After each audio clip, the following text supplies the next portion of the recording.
statement, the old Chinese proverb, from what I understand, that a society begins to grow great when people begin to plant trees under whose shade they will never sit.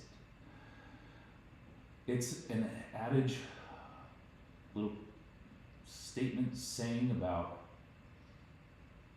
permanence, durability, enduring values, and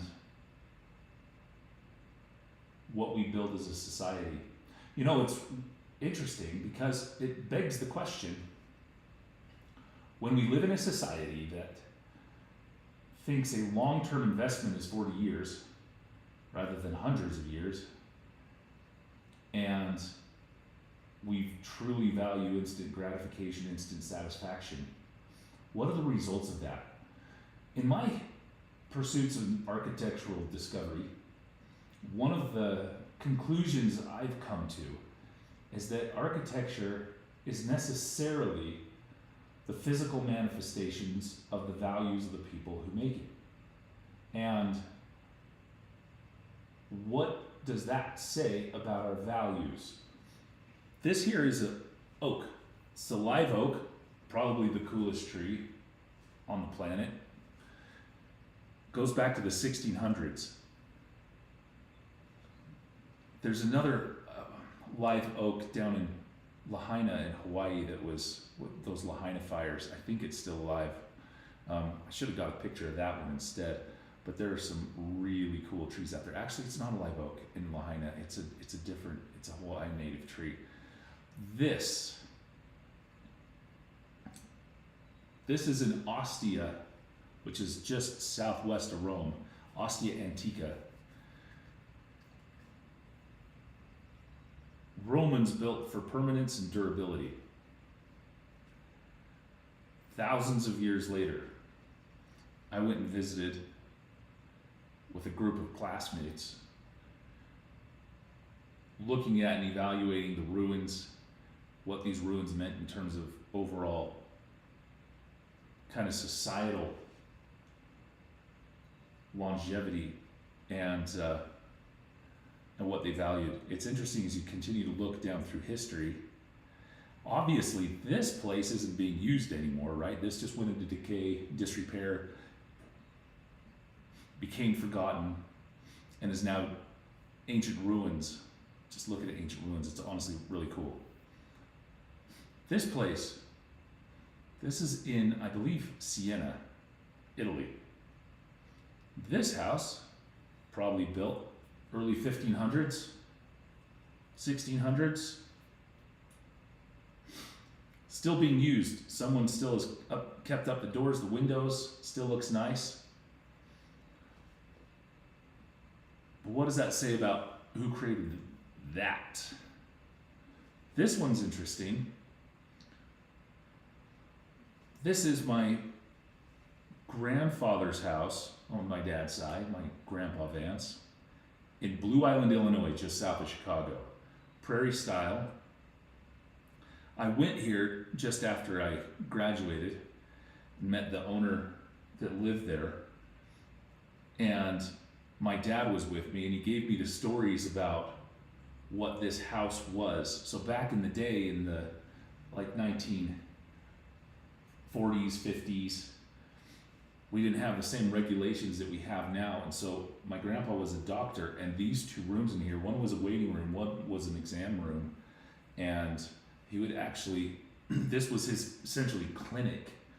And it's interesting because when you begin to look at some of the pictures of what that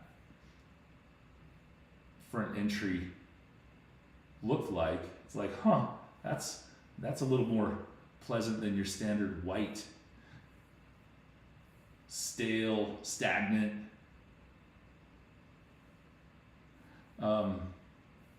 hospital that you visit today. You look at the details of that door. Real craftsmanship was put into there. And so eventually, I would assume, unless someone really keeps up this neighborhood, the neighborhood will eventually fall into disrepair and become ruins, just like it regenerates, and that's nice. But what's interesting is how the details of all these things, the craftsmanship that was put into this. It embeds within it character because you can sense it. And then everything changed. This is a house from the 1920s, early 1920s. This is just like every other split level home, or you put another level right there. And this is pretty much what most of us grew up in the United States. And it's funny because there's no real style with this particular home. And I mean, so many of us Gen Xers grew up in stuff just like this all over the country. I think there was one floor plan, maybe two, that was in pattern books. It's just like, oh, which floor plan do I like? Oh, it's all the same one. I mean, quite literally. We need to go through a deep dive. We need to do that sometime. Go through a deep dive on these split level homes and figure out how you can remodel these things to turn them into something that actually looks not horrible and has some style to it. Because it is possible. You can do amazing things with remodels. And so, anyway, how long is the aesthetic value of this house relative to the aesthetic value of this house? Okay, why?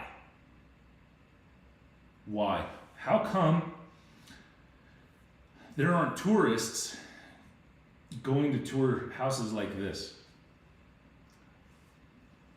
Guess what? When you go to Italy, there's just as many houses that look like this in Italy as there are as many houses in the US that look like this.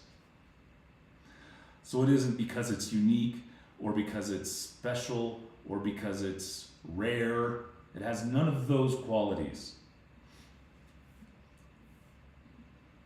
Not unique, not special, not rare.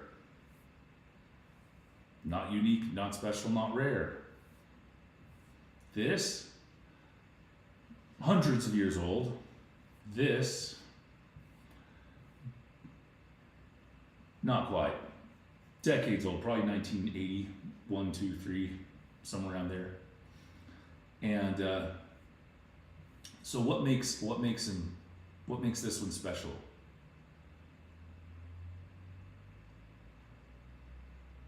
Those are the things that we're going to begin looking at, is comparing, contrasting, looking at how we can begin to see our world differently, so that we can begin to actually figure out how to leave a mark in a way